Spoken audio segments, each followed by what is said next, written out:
बच्चों, क्या हाल है? बढ़िया ना? Very good. बढ़िया होना ही चाहिए। और क्यों होना चाहिए? क्योंकि मुझे मालूम है कि मैं 2024 के नीट के एग्जाम में थोड़ा बहुत तैयारी ना होने के कारण रह गई। लेकिन अब हमको तैयारी पूरी करनी है। हम भी 8 महीने हैं। इन 8 months में we will give our best for getting the result. ठीक है? और वो रिजल्ट कैसा होना चाहिए? बेस्ट। यानी हम ये बोले बायो में 360 मार्क्स आने ही चाहिए एट एनी कॉस्ट। और बच्चों, फॉर गिविंग दिस कॉस्ट और taking this cost we have to give our hard work. Okay, अगर आपका हार्ड वर्क होगा तो डेफिनेटली आपकी ये कॉस्ट चुटकियों में निकल आएगी। और वो कॉस्ट कैसी होगी? वो कॉस्ट होगी आपका हार्ड वर्क। और यही हार्ड वर्क आपको आपका रिजल्ट दिलाने वाला है। ये तो मुझे मालूम है, आप सारे बच्चे बहुत हार्ड वर्क करते हैं, बहुत अच्छे हैं। तो चलिए देर नहीं करते, आज का अपन टॉपिक देख लेते हैं, chemical coordination and integration, hardest topic of class 11th। Okay, so but ये उतना ही इंटरेस्टिंग टॉपिक भी है। और इसको पढ़ने के लिए मजेदार अगर छोटी छोटी कहानियां मिल जाएं और इजी वर्ड्स मिल जाएं तो चुटकियों में याद हो जाना है। और इसको याद करने में मैं आपकी मदद करने वाली हूँ। ठीक है? सो पहले तो मैं बोर्ड को 2 में से डिवाइड कर लेती हूँ क्योंकि बहुत सारी चीजें हम इसमें पढ़ने वाले हैं। चलिए 2 में से डिवाइड कर लिया। और एक चीज, प्लीज मेरे चैनल को लाइक करें, शेयर करें, सब्सक्राइब करें और मोटिवेशन देना बिल्कुल नहीं भूलें। ठीक है? Let's start. ये मैंने देखिए लाइन ड्रॉ कर दी। सबसे अच्छी चीज अगर इस चैप्टर में पहले मिलेगी आपको पॉइंट्स में, वो मिलेगा न्यूरल सिस्टम। Neural system. अब अगर मैं इस न्यूरल सिस्टम की बात कर रही हूँ, मैं न्यूरॉन्स की बात कर रही हूँ और नर्व फाइबर्स की बात कर रही हूँ। किसकी बात कर रही हूँ? न्यूरॉन्स और नर्व फाइबर्स। कैसे होते हैं ये न्यूरॉन्स और नर्व फाइबर्स? जरा जल्दी बताइए। यहाँ मैं स्ट्रक्चर ड्रॉ करके आपको बताती हूँ। ठीक है? मुझे मालूम है एक छोटा सा सेल होना है, तो ये एक नन्हा सा मैं सेल बना दे रही हूँ और इसमें ऐसे करके कुछ पार्ट्स में डिवाइड कर दे रही हूँ और ये इसकी बन जाएंगी डेंड्राइट्स। ये देखिए, है ना? ये डेंड्राइट्स के बिना तो काम ही नहीं करेगा। और ये इसका बन जाएगा एक्सॉन। और फाइनली मुझे लास्ट में मिलेगी नर्व एंडिंग। तो इतना सब मालूम है ना आपको कि ये जो न्यूरॉन्स होते हैं इनकी नर्व एंडिंग भी होती है। Got it? और भी अगर आपको उसके डेंड्राइट्स बनाने हैं तो लीजिए, ये और बना लीजिए, यहाँ से भी ये और बना लीजिए और बीच में ये न्यूक्लियस और देन न्यूक्लियस ग्रेन्यूल्स। सब मालूम है हमको, है ना? और फिर ये हमारा एक्सॉन के पास में माइलिन शीट्स। और इस तरीके से हमारा ये डायग्राम बन गया ना न्यूरॉन का डायग्राम। बेसिकली जो 4 इसमें चीजें इंपॉर्टेंट है वो कौन कौन सी हैं? Dendrites, cell, axon and nerve ending. Dendrites का काम होता है मैसेज लेना, मैसेज देना। ठीक है? और ये सेंस ऑर्गन्स के थ्रू ही देंगी। हमारे 5 सेंस ऑर्गन्स सब बच्चों को मालूम होता है। 4th क्लास से हम यही पढ़ते हैं। स्किन पढ़ो, नोज पढ़ो, टंग पढ़ो, ईयर पढ़ो और क्या पढ़ो? और क्या पढ़ेंगे? आईज पढ़ो। Clear? The passing of messages from only these neurons बच्चों, this we know very well. ये जो डेंड्राइट्स होते हैं, they are helping to collect the messages from outside और inside of our body. ये मैसेज कलेक्ट करेंगे और किसको दे देंगे? सेल को दे देंगे। सेल इंटरप्रेट करेगा और एक्सॉन को दे देगा।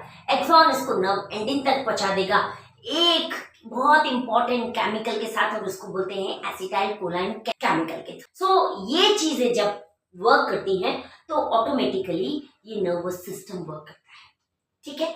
अब ये नर्वस सिस्टम कैसा कोऑर्डिनेट करता है, यानी मैं ये बोलूं कि इस नर्वस कोऑर्डिनेशन कैसा होता है, तो सेकंड पॉइंट लिखूंगी मैं, नर्वस कोऑर्डिनेशन।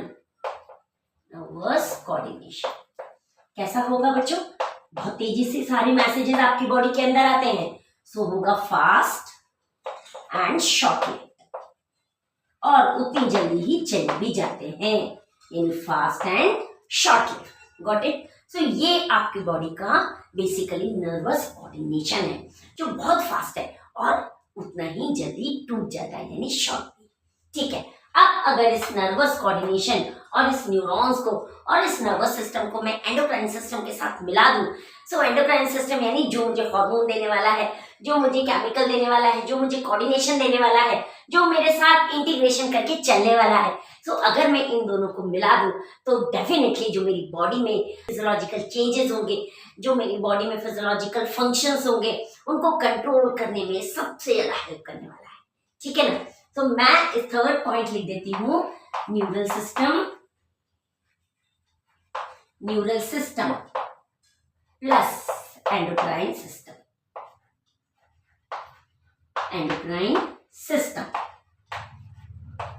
सो मुझे क्या देने वाले हैं दोनों मिलकर? मुझे ये दोनों मिलकर मेरी बॉडी में जितने भी फिजियोलॉजिकल चेंजेस हैं उनको गार्ड करने वाले हैं, उनको कंट्रोल करने वाले हैं, उनको बेहतरीन तरीके से मेरी बॉडी में स्टिमुलेट करने वाले हैं, रिलीज करने वाले हैं, रेगुलेट करने वाले हैं, और तो और उनको इनहिबिट भी करने वाले हैं। सो ये सारे फंक्शन हम इसके अंदर पढ़ने वाले हैं, बट करेंगे किसके साथ? अभी क्वेश्चन होता है, ये केवल और केवल हार्मोन्स के साथ ही करेंगे।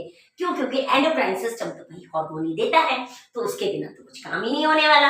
अब हम पढ़ेंगे बेसिकली कि ये एंडोक्राइन सिस्टम होता क्या है। तो चलिए बच्चों, अब हम क्या पढ़ेंगे? हम एंडोक्राइन सिस्टम पढ़ेंगे। एंडोक्राइन सिस्टम के अंदर हम एंडोक्राइन ग्लैंड्स एंड हार्मोन्स पढ़ने वाले हैं। सो मैं यहाँ लिख दूं endocrine glands and hormone. Endocrine glands and hormones.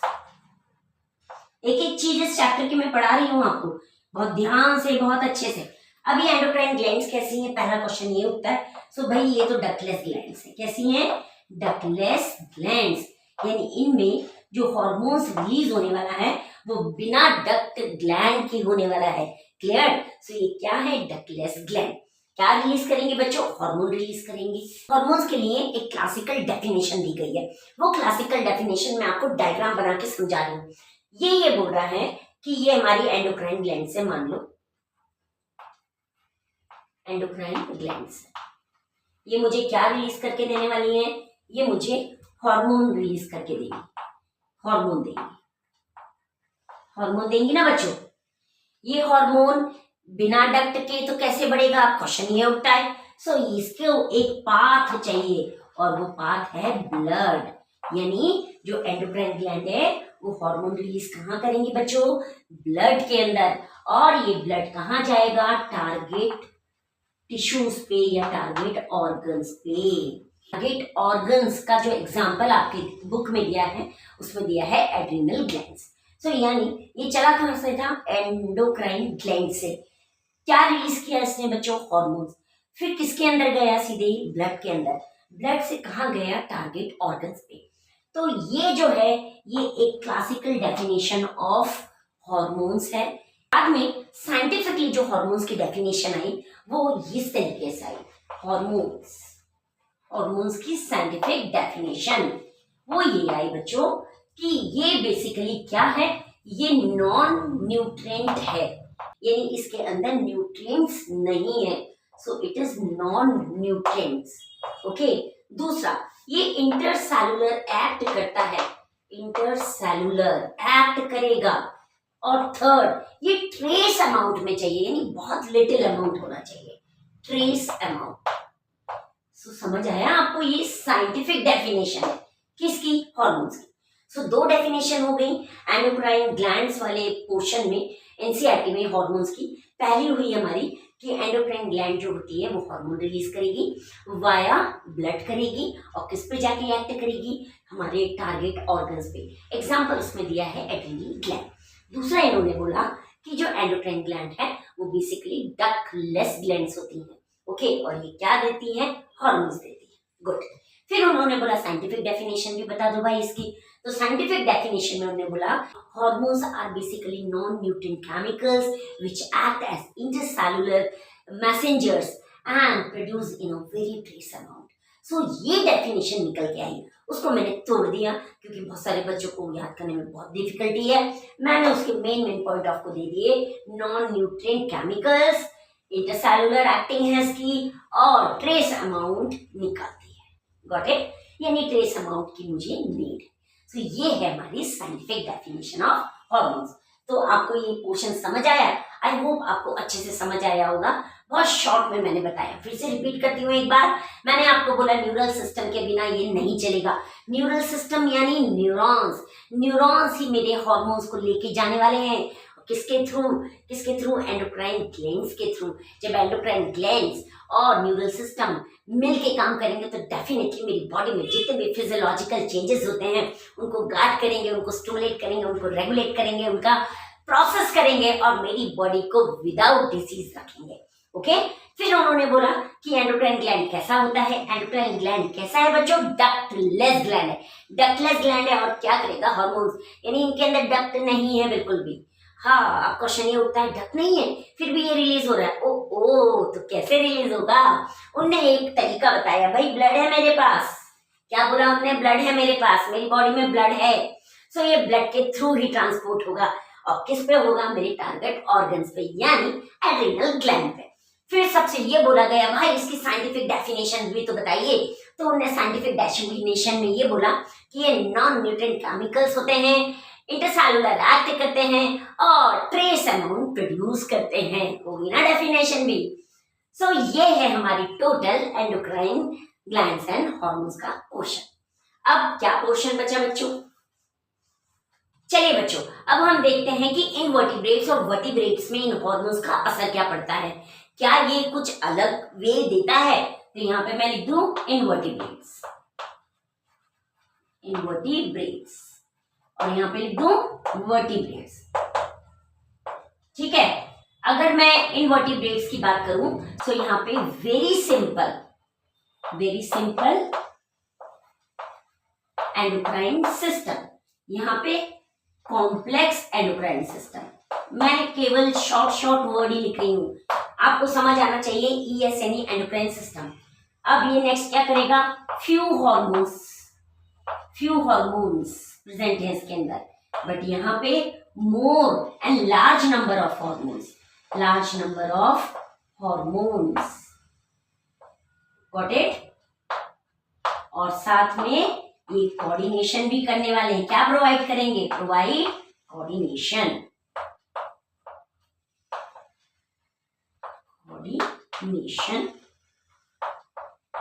भी प्रोवाइड करने वाले हैं। ठीक है, तो ये डिफरेंस भी हो गया हमारा इनवर्टिब्रेट्स और वर्टिब्रेट्स का। इनवर्टिब्रेट्स ये बोलता है कि वेरी सिंपल एंडोक्राइन सिस्टम है, वर्टिब्रेट्स ये बोलता है कॉम्प्लेक्स एंडोक्राइन सिस्टम है।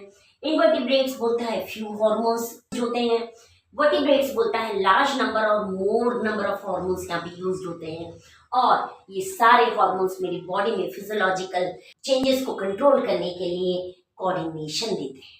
Got it? सो ये भी हो गया हमारा पोर्शन। अब क्या पोर्शन बचा जल्दी से बताइए?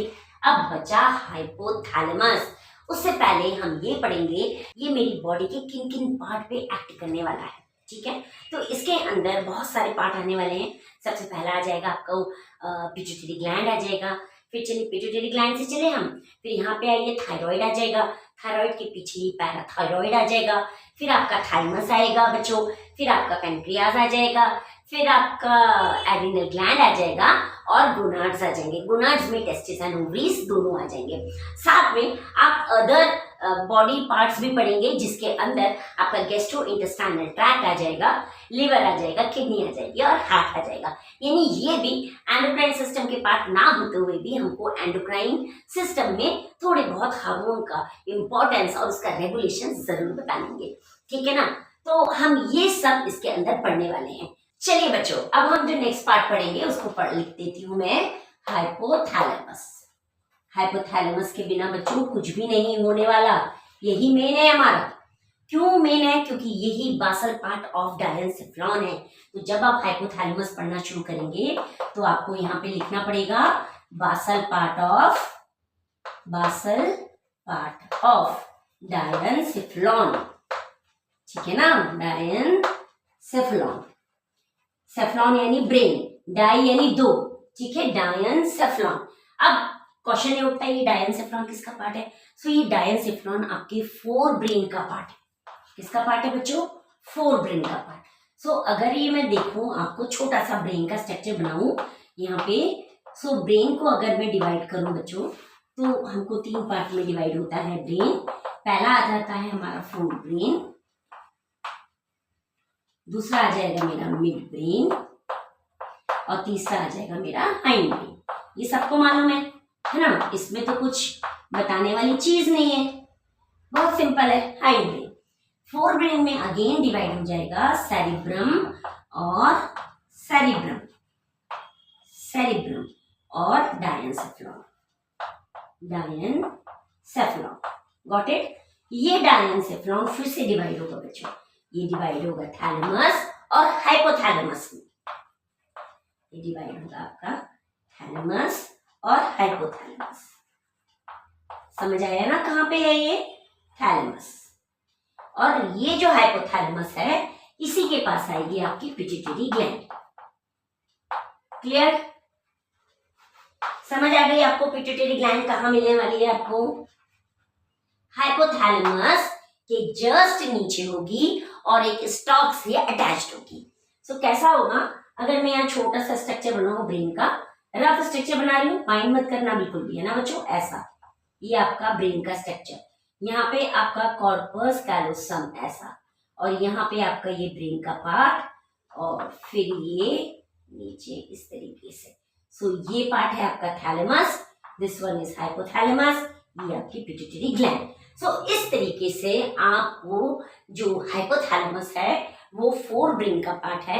फोर ब्रेन में भी डायनसेफ्लॉन का पार्ट है, डायनसेफ्लॉन में दो पार्ट मिलेंगे, थैलेमस जो कि ऊपर है, हाइपोथैलेमस जो कि नीचे है, और पिट्यूटरी ग्लैंड जो कि एक स्टॉक से अटैच्ड है। तो इसका स्ट्रक्चर आपको आपकी एनसीईआरटी बुक में भी मिल जाएगा, और मैं यहाँ आपको बना के बताने भी वाली हूँ। बहुत ही सिंपल और सुंदर स्ट्रक्चर बनेगा, वो आपको मजा आ जाएगा पढ़ने में। सो इस तरीके से मुझको हाइपोथैलेमस के बारे में पता चला। क्या पता चला कि ये basal part of the diencephalon है। डायनसेफ्लॉन फोर ब्रेन का पार्ट है। फोर ब्रेन बेसिकली दो पार्ट में डिवाइड हो जाएगा, सेरिब्रम और डायनसेफ्लॉन। डायनसेफ्लॉन भी दो पार्ट में डिवाइड होगा, थैलेमस, हाइपोथैलेमस। हाइपोथैलेमस के नीचे एक स्टॉक के नीचे हमको पिट्यूटरी ग्लैंड मिल जाएगी, क्योंकि जो भी मैसेजेस हाइपोथैलेमस देगा थ्रू न्यूरॉन और विदाउट न्यूरॉन, वो दोनों के दोनों बच्चों पिट्यूटरी ग्लैंड में जाने वाले हैं। और ये पिट्यूटरी ग्लैंड जो है यही रिस्पॉन्सिबल है हार्मोन्स को रिलीज करने के लिए, इसीलिए इसको हम मास्टर ग्लैंड भी बोलते हैं। ठीक है, सो इस तरीके से ये हाइपोथैलेमस का फर्स्ट पार्ट मैंने आपको बताया।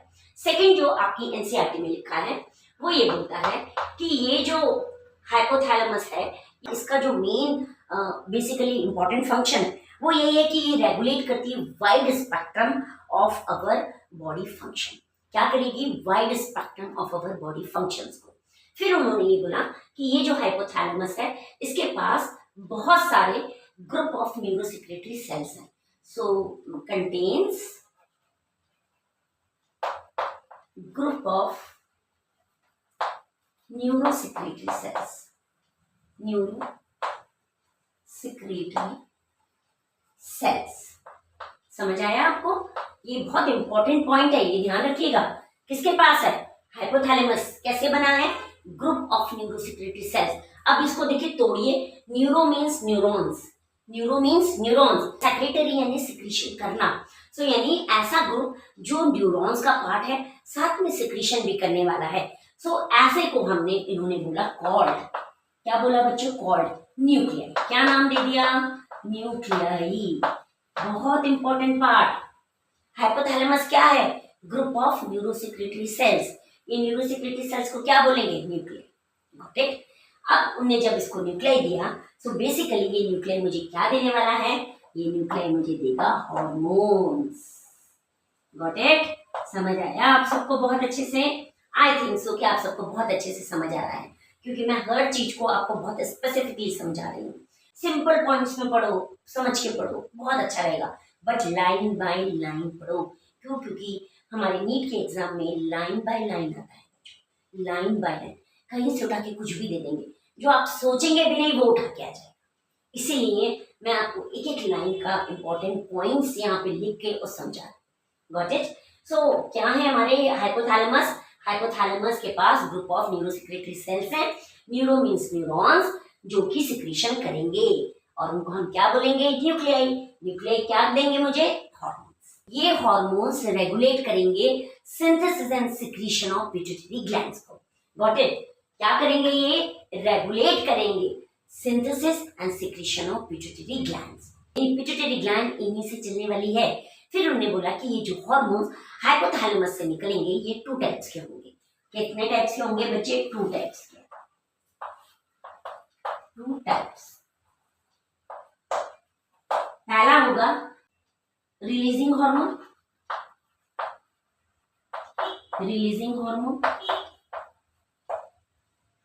और दूसरा होगा इनहिबिटिंग हार्मोन। ठीक है, समझ आ गया आपको दोनों? पहला होगा रिलीजिंग हार्मोन, दूसरा होगा इनहिबिटरी हार्मोन। सो बच्चों, ये जो रिलीजिंग हार्मोन है ये बेसिकली स्टिमुलेट करेगा पिट्यूटरी हार्मोन की सिक्रीशन को, और ये जो इनहिबिटरी हार्मोन है ये बच्चों इनहिबिट करेगा पिट्यूटरी ग्लैंड की सिक्रीशन को। यानी जो हार्मोन पिट्यूटरी ग्लैंड से सिक्रीट होने वाले हैं उनको रोक देगा, जो हार्मोन पिट्यूटरी ग्लैंड से सिक्रीट होके पास होने वाले हैं उनको और रिलीज कर देगा। तो यहाँ लिख दूं मैं stimulate release, stimulate secretion of pituitary hormone, और यहाँ पे लिख दो inhibit secretion of pituitary hormone. तो समझ आ गया? यानी कैसे भी करके इसको या तो उसको स्टॉप कराना है या उसको रिलीज कराना है। किसको? पिट्यूटरी हार्मोन को, और पिट्यूटरी हार्मोन को यहाँ पे इनहिबिट कराना है और यहाँ पे रिलीज कराना है। सो यही हाइपोथैलेमस का वर्क होगा। और हाइपोथैलेमस की जो न्यूक्लियाई है, जो basically group of neurosecretory sales है, वो हार्मोन्स देगी, और ये हार्मोन्स का मेन फंक्शन होगा कि रेगुलेट करना synthesis and secretion of pituitary hormones को। और ये 2 टाइप के हार्मोन्स होंगे, एक होगा रिलीजिंग और दूसरा होगा इनहिबिटिंग।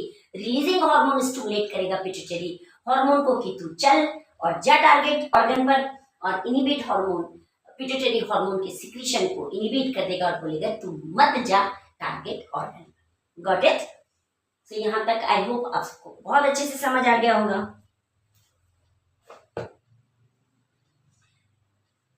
अब इनका एक एक एग्जाम्पल भी आपकी एनसीईआरटी बुक में दिया हुआ है। अगर मैं रिलीज का एग्जाम्पल देखूं तो यहाँ पे गोनाडोट्रोपिन और रिलीजिंग हार्मोन का एग्जाम्पल दिया है, यानी GnRH। इसका फुल फॉर्म है गोनाडोट्रोपिन रिलीजिंग हार्मोन।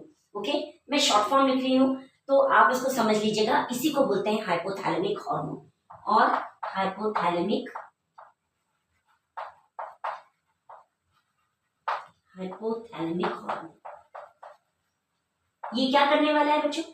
ये गोनाड्स पे, गोनाडोट्रोपिन का मतलब यही होता है कि ये गोनाड्स पे एक्ट करने वाला है, यानी ये टेस्टिस एंड ओवरीज पे एक्ट करेगा और गोनाडोट्रोपिन हार्मोन को रिलीज करके देगा वाया पिट्यूटरी। कौन? Releasing hormone. किसको करेगा? सिक्रीशन ऑफ पिट्यूटरी हार्मोन को रिलीज करेगा। कहाँ पे करेगा? गोनाडोट्रोपिन रिलीजिंग हार्मोन पे, जो हाइपोथैलेमिक हार्मोन भी है। इसके पिट्यूटरी ग्लैंड को ये स्टिमुलेट करेगा। कौन? गोनाडोट्रोपिन रिलीजिंग हार्मोन, और बोलेगा कि गोनाड्स में हार्मोन को रिलीज कर दो। Got it? तो यहाँ पे लिख दो स्टिमुलेट करेगा। स्टिमुलेट किसको करेगा बच्चों? पिट्यूटरी ग्लैंड को। पिट्यूटरी ग्लैंड क्या देगी मुझे बेटा? गोनाडोट्रोपिन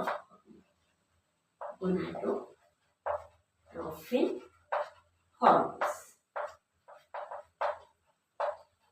किसमें देगी बच्चों? Testis and ovary. Got it? अब अगर मैं इनहिबिट वाले पोर्शन पे आऊं तो सोमैटोस्टैटिन जो हाइपोथैलेमस निकाल के देगा वो बेसिकली इनहिबिट करेगा कौन से हार्मोन को? ग्रोथ हार्मोन को वाया पिट्यूटरी ग्लैंड। सो यानी कुछ भी करना है हाइपोथैलेमस को वाया पिट्यूटरी ग्लैंड ही करेगी, उसके बिना नहीं करेगी। सो यहाँ पे एग्जांपल लिखो बच्चों में, यहाँ पे लिख दो सोमैटोस्टैटिन। सोमैटोस्टैटिन एक हार्मोन है जो कौन देगा बच्चों? हाइपोथैलेमस। ये हाइपोथैलेमस किसको इनहिबिट करेगी? किसको? पिट्यूटरी ग्लैंड्स को to stop the growth hormone और to stop the release of growth hormone. To stop the release of GH and growth hormone. So बच्चों अब हम ये पढ़ेंगे ये हाइपोथैलेमिक हार्मोन बेसिकली आते कैसे हैं, हाइपोथैलेमस से। हमने ये पढ़ा कि जो हाइपोथैलेमस है वो basically group of neurosecretory cells है, और न्यूरोसिक्रेटरी सेल्स का मैंने आपको मतलब भी बताया। न्यूरो यानी न्यूरॉन्स और सिक्रीशन यानी हार्मोन्स का सिक्रीशन। सो यानी हाइपोथैलेमिक हार्मोन्स जो है हमारे, हाइपोथैलेमिक हार्मोन्स, जो थैलेमिक हार्मोन्स हैं वो बेसिकली किसमें आए, कैसे आएंगे बच्चों, न्यूरॉन्स से आएंगे।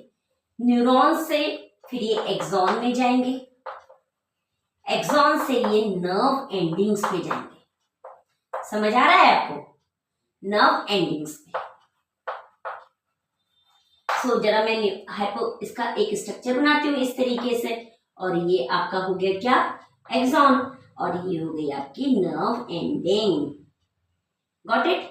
इस तरीके से ये न्यूरॉन्स आएंगे, यानी इस तरीके से बच्चों ये जो हाइपोथैलेमिक हार्मोन्स है ये न्यूरॉन्स के थ्रू एक्सॉन, एक्सॉन के थ्रू कहाँ आ जाएगा, नर्व एंडिंग्स में। अब जब ये नर्व एंडिंग्स में आ गया सो ये बेसिकली कहाँ एंटर होगा, पिट्यूटरी ग्लैंड में। पिट्यूटरी ग्लैंड भी यहाँ पे दो हैं, एक है एंटीरियर और दूसरी है पोस्टीरियर। सो देखिए मैं यहाँ पे आपको डायग्राम बना के बता रही हूँ किस तरीके से ये एंटर करेगा। दो बार डायग्राम बनाऊंगी, अभी छोटा सा डायग्राम बना रही हूँ मैं आपको। सो यहाँ पे देखिए ये क्या हुआ हमारा हाइपोथैलेमस, ठीक है।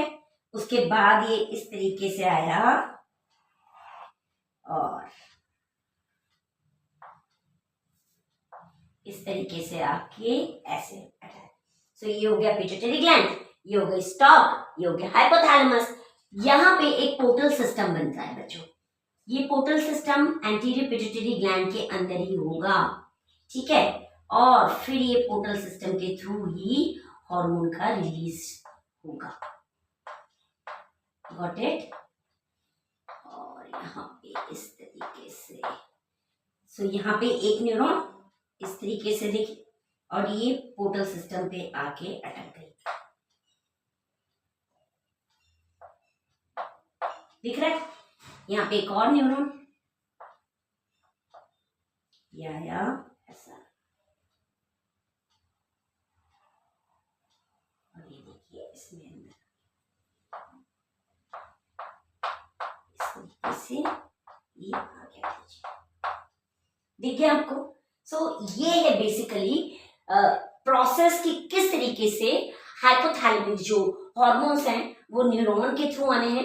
ये दोनों न्यूरॉन हैं, इसके अंदर ये हम बोल सकते हैं हाइपोथैलेमिक न्यूरॉन्स हैं, हाइपोथैलेमिक न्यूरॉन्स मुझे क्या देने वाले हैं, हार्मोन्स। ये हमारा एक्सॉन है बच्चों, ये नर्व एंडिंग है, ओके। ये हमारा स्टॉक है इसका, ये हाइपोथैलेमस है बच्चों,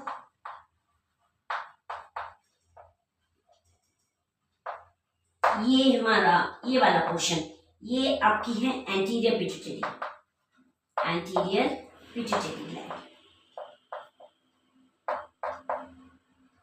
और ये वाली पोस्टीरियर पिट्यूटरी।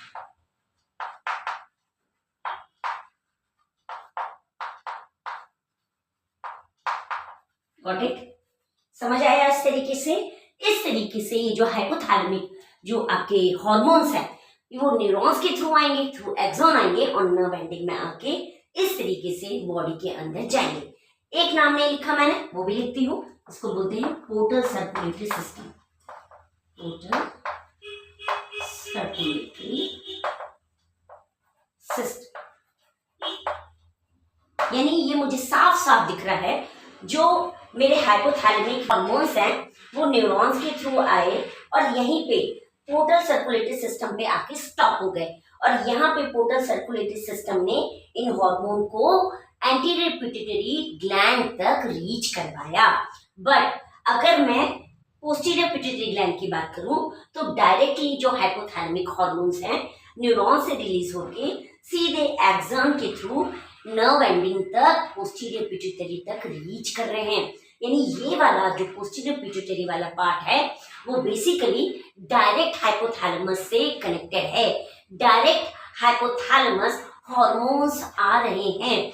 और अगर मैं एंटीरियर पिट्यूटरी की बात करूं तो हाइपोथैलेमस जो न्यूरॉन्स हैं, जो हॉर्मोन्स लेके आ रहे हैं, वो पोर्टल सर्कुलेटरी सिस्टम के थ्रू ही एंटीरियर पिट्यूटरी ग्लैंड को हॉर्मोन्स देंगे और इस तरीके से जो हमारा हाइपोथैलेमस है वो वर्क करेगा। Got it?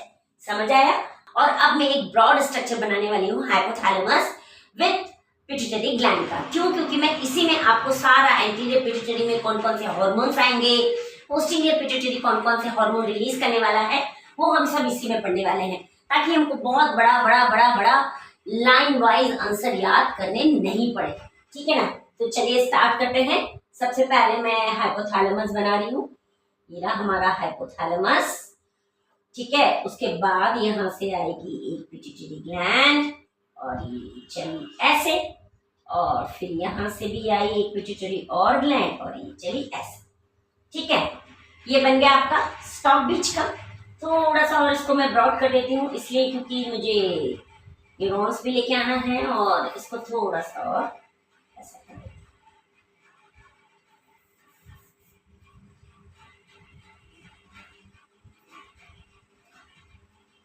ये मैं इसको क्लीन कर देती हूँ ताकि मेरा डायग्राम बहुत अच्छा दिखे। ठीक है ना? It is necessary that what we are making on the board, it should be clear. Okay, it should be clear.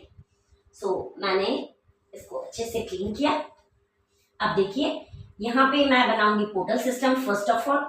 सो यहाँ से चला हमारा पोर्टल सिस्टम, ये बना इसका नर्व्स, फिर से पोर्टल सिस्टम चला और ये फिर से बना दिया इसने इस तरीके से डायग्राम।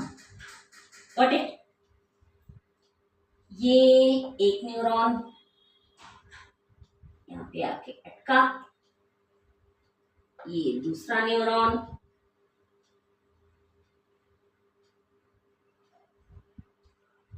मैं जिन भी बच्चों को कोचिंग पढ़ाती हूँ ना बच्चों, उनको ये चीजें मैं पूरी याद करा देती हूँ अच्छे से, क्योंकि जब उनको डायग्राम लर्न होता है ना तो we are able to explain everything. If diagram is not knowing by us then it is a big problem how to explain it. Okay, so it is a compulsion to learn the diagrams. Got it? So ये देखिए, ये मैंने बीच में से हटाया और यहाँ पे इसके न्यूरॉन्स आ गए। ये थोड़ा सा ये हॉर्मोन्स आ रहा है, देखिए डायरेक्ट, है ना? डायग्राम्स में दिख रहा होगा आपको डायरेक्ट, और ये गैदर हो गया। यहाँ पे 6 ब्लॉक्स बने हुए हैं, आप देखेंगे तो। सो कभी कभी ये ऐसे क्वेश्चन भी आपका एनटीए पूछ लेता है, तो वो सब याद करना चाहिए। और यहाँ पे भी इस तरीके से ब्लॉक्स आएंगे। सो ये है हमारा पूरा किसका, हाइपोथैलेमस प्लस पिट्यूटरी ग्लैंड का स्ट्रक्चर। सो चलिए नेमिंग करते हैं। Hypothalamus, hypothalamus, these are the neurons. Stock, इस स्टॉक का एक और नाम है infundibulum. Okay, this is portal circulatory system, circulatory system, then this one is anterior pituitary, and this one is posterior pituitary.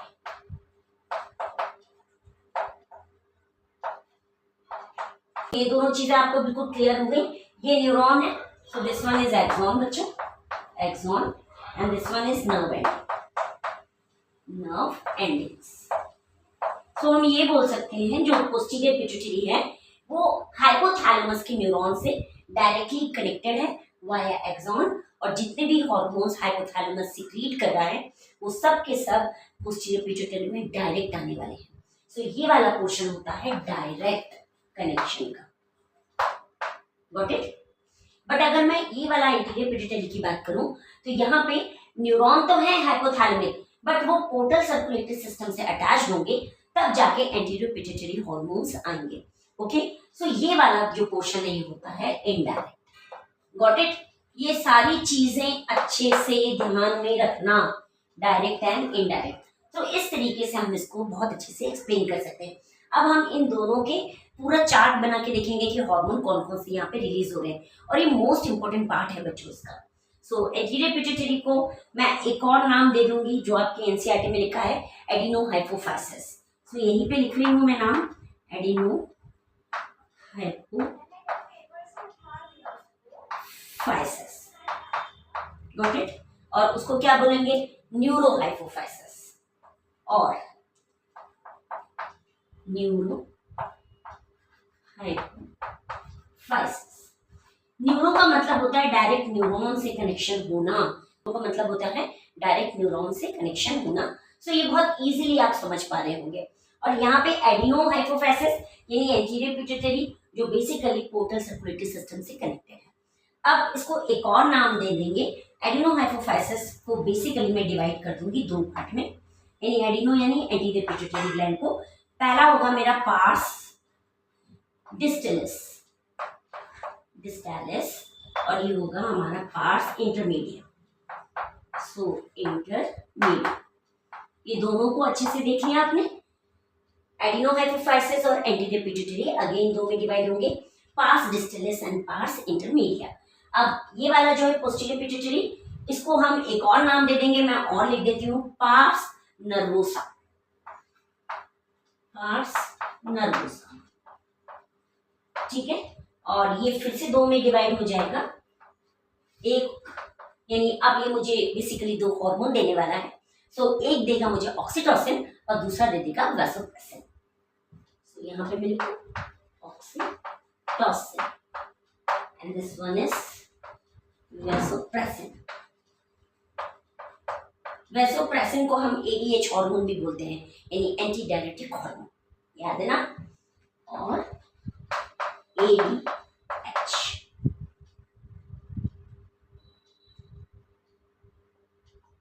Got it. अब इस पे आ जाते हैं, पार्स डिस्टिलिस और पार्स इंटरमीडिएट। पार्स डिस्टिलिस को ही कॉमनली कॉल्ड बोलते हैं हम, कॉमनली कॉल्ड क्या बोलेंगे, एंटीरियर पिट्यूटरी ग्लैंड, एपीजी। यानी ये जो है ये पार्स डिस्टिलिस ही कहलाती है। इसको ध्यान रखिएगा, ये बिल्कुल मेंशन किया गया है आपकी एनसीईआरटी बुक में, commonly called. Which part of the anterior pituitary is commonly called pars distilis is basically a part which is commonly called anterior pituitary. Okay? So ये ध्यान रखिएगा। अब मैं इसको बेसिकली ये डिवाइड अलग होगी, ये डिवाइड अलग होगी, ये मुझे अलग हार्मोन देने वाला है और ये मुझे अलग हार्मोन देने वाला है। तो पहले मैं पार्स डिस्टिलिस के, पहले पार्स इंटरमीडिएट लिख लेती हूँ क्योंकि इसमें केवल एक ही है। सो ये जो मेरे को हार्मोन देने वाली है ये मुझे देगी मेलानोसाइट्स, मेलानोसाइट्स इसके सेल्स होंगे बच्चों, जिसमें से MSH, पार्स इंटरमीडिएट मुझे केवल एक ही हार्मोन दे रहा है और वह मेलानोसाइट्स स्टिमुलेटिंग हार्मोन, जिसमें से जो एक्चुअल नाम होगा, क्योंकि मेलानोसाइट्स तो उसके सेल हुए बच्चों, उसमें से जो हार्मोन निकलेगा उसको बोलेंगे मेलाटोनिन, गॉट इट। सो ये बेसिकली पार्स इंटरमीडिएट का हुआ। अब मैं पार्स डिस्टिलिस के लिए नीचे बैठ रही हूँ और पूरे 6 हार्मोन्स लिख रही हूँ, गॉट इट। सो देखिए ये मुझे 6 हार्मोन देने वाला है, ऐसे बना के लिख रही हूं। कितने हार्मोन देगा, 6 हार्मोन्स।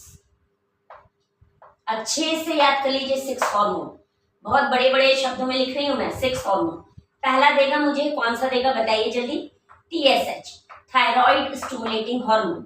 सेकंड देगा मुझे प्रोलैक्टिन, प्रोलैक्टिन स्टिमुलेटिंग हार्मोन, ठीक है। थर्ड देगा मुझे luteinizing hormone, luteinizing hormone. Fourth देगा बच्चों मुझे ये TSH, prolactin luteinizing hormone, FSH, follicle stimulating hormone.